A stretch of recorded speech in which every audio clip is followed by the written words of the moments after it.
क्या आप जानते हैं 40 सालों तक कौम बनी इसराइल बियाबान में क्यों आवारा भटकती फिरी?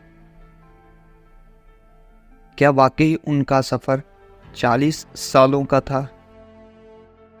खुदावंद ने उन पर यह सख्ती क्यों जाहिर की?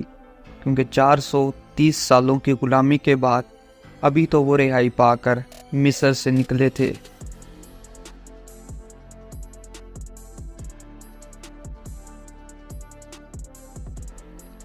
और इस सारे सफ़र में कितनी दफ़ा उन्होंने खुदावंद खुदा को आजमाया। बाइबल मुकद्दस इन तमाम बातों के बारे में जवाब फराहम करती है। जानने के लिए जुड़े रहिए।